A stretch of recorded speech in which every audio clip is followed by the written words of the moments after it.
ಸ್ನೇಹಿತರೆ ನಮಸ್ತೆ. ನಾಡು ನುಡಿ ಯೂಟ್ಯೂಬ್ ಚಾನಲ್ಗೆ ನಿಮಗೆಲ್ಲ ಸ್ವಾಗತ. ಸ್ನೇಹಿತರೆ, BPL ರೇಷನ್ ಕಾರ್ಡುಗಳನ್ನು ಹೊಂದಿರುವವರಿಗೆ ಕರ್ನಾಟಕ ರಾಜ್ಯ ಸರ್ಕಾರ ಈಗ ಹೊಸ ನಿಯಮವನ್ನು ಜಾರಿಗೆ ತಂದಿದೆ. ಕರ್ನಾಟಕ ರಾಜ್ಯ ಸರ್ಕಾರ ಈಗ ಹೊಸ ನಿಯಮವನ್ನು ಜಾರಿಗೆ ತಂದಿದ್ದು ಇಂಥವರ BPL ರೇಷನ್ ಕಾರ್ಡುಗಳನ್ನು ರದ್ದು ಮಾಡುವಂತೆ ಆದೇಶವನ್ನು ಹೊರಡಿಸಿದೆ. BPL ರೇಷನ್ ಕಾರ್ಡ್ ಪಡೆದುಕೊಳ್ಳುವ ಸಮಯದಲ್ಲಿ ಇಂತಹ ಮಾಹಿತಿ ಕೊಟ್ಟವರ BPL ರೇಷನ್ ಕಾರ್ಡುಗಳನ್ನು ರದ್ದು ಮಾಡುವಂತೆ ಈಗ ಆದೇಶವನ್ನು ಹೊರಡಿಸಲಾಗಿದೆ. ಹಾಗಾದರೆ BPL ರೇಷನ್ ಕಾರ್ಡ್ ಮಾಡಿಸಿಕೊಳ್ಳುವಾಗ ಯಾವ ಮಾಹಿತಿಯನ್ನು ಕೊಟ್ಟವರ BPL ರೇಷನ್ ಕಾರ್ಡುಗಳು ರದ್ದಾಗುತ್ತೆ, ಇದರ ಬಗ್ಗೆ ಕರ್ನಾಟಕ ರಾಜ್ಯ ಸರ್ಕಾರ ಹೊರಡಿಸಿರುವ ಆದೇಶವೇನು, ಇವೆಲ್ಲದರ ಬಗ್ಗೆ ಸಂಪೂರ್ಣ ಮಾಹಿತಿಯನ್ನು ಈ ವಿಡಿಯೋದಲ್ಲಿ ನಾವು ನಿಮಗೆ ತಿಳಿಸಿಕೊಡ್ತೀವಿ. ವಿಡಿಯೋ ತುಂಬ ಇನ್ಫಾರ್ಮೇಟಿವ್ ಆಗಿದೆ, ಎಲ್ಲೂ ಸ್ಕಿಪ್ ಮಾಡದೆ ನೋಡಿ. ಹಾಗೂ ಈ ಮಾಹಿತಿಯನ್ನು BPL ರೇಷನ್ ಕಾರ್ಡ್ ಹೊಂದಿರುವ ಪ್ರತಿಯೊಬ್ಬರಿಗೂ ಶೇರ್ ಮಾಡಿ. ಸ್ನೇಹಿತರೆ, ಕರ್ನಾಟಕ ರಾಜ್ಯ ಸರ್ಕಾರ ಸುಮಾರು 5 ಲಕ್ಷ BPL ರೇಷನ್ ಕಾರ್ಡುಗಳನ್ನು ರದ್ದು ಮಾಡುವಂತೆ ಈಗ ಆದೇಶವನ್ನು ಹೊರಡಿಸಿದೆ.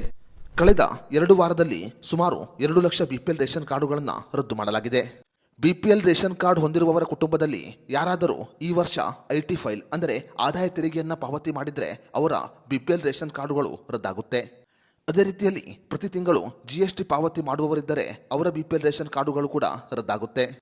ಇನ್ನು ಮನೆಯಲ್ಲಿ ವೈಟ್ ಬೋರ್ಡ್ ಕಾರು ಅಥವಾ ಯಾವುದೇ 4 ಚಕ್ರ ವಾಹನವಿದ್ದರೆ ಅಂತಹ ಕುಟುಂಬದ BPL ರೇಷನ್ ಕಾರ್ಡುಗಳನ್ನು ರದ್ದು ಮಾಡುವಂತೆ ಈಗ ಆದೇಶವನ್ನು ಹೊರಡಿಸಲಾಗಿದೆ. ಇನ್ನು ಕೆಲವರು ತಾವು ಆದಾಯ ತೆರಿಗೆ ಪಾವತಿ ಮಾಡುತ್ತಿಲ್ಲ ಅಂತ ಹೇಳಿ ಸುಳ್ಳು ದಾಖಲೆಯನ್ನ ಕೊಟ್ಟಿರುತ್ತಾರೆ. ಅಷ್ಟೇ ಮಾತ್ರವಲ್ಲದೆ ಕೆಲವು ಕುಟುಂಬದಲ್ಲಿ ವೈಟ್ ಬೋರ್ಡ್ ವಾಹನಗಳು ಇದ್ದರೂ ಕೂಡ ಅವರು BPL ರೇಷನ್ ಕಾರ್ಡುಗಳಿಗೆ ಅರ್ಜಿಯನ್ನು ಸಲ್ಲಿಸಿ BPL ರೇಷನ್ ಕಾರ್ಡುಗಳನ್ನು ಪಡೆದುಕೊಂಡಿದ್ದಾರೆ. ಸದ್ಯ ಅಂತಹ BPL ರೇಷನ್ ಕಾರ್ಡುಗಳನ್ನು ಈಗ ಗುರುತಿಸಲಾಗಿದೆ. ಇಂಥವರು BPL ರೇಷನ್ ಕಾರ್ಡುಗಳನ್ನು ಪಡೆದುಕೊಳ್ಳಲು ಅರ್ಹತೆಯನ್ನು ಪಡೆದುಕೊಂಡಿಲ್ಲ ಅಂತ ಈಗ ರಾಜ್ಯ ಸರ್ಕಾರ ಆದೇಶವನ್ನು ಹೊರಡಿಸಿದೆ.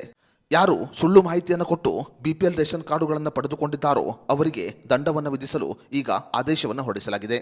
ಸದ್ಯ ಸುಮಾರು 5 ಲಕ್ಷ BPL ರೇಷನ್ ಕಾರ್ಡುಗಳನ್ನು ಗುರುತಿಸಲಾಗಿದೆ ಮತ್ತು ಅಂತಹ BPL ರೇಷನ್ ಕಾರ್ಡುಗಳನ್ನು ರದ್ದು ಮಾಡಲು ಈಗ ರಾಜ್ಯ ಸರ್ಕಾರ ತೀರ್ಮಾನವನ್ನು ಮಾಡಿದೆ.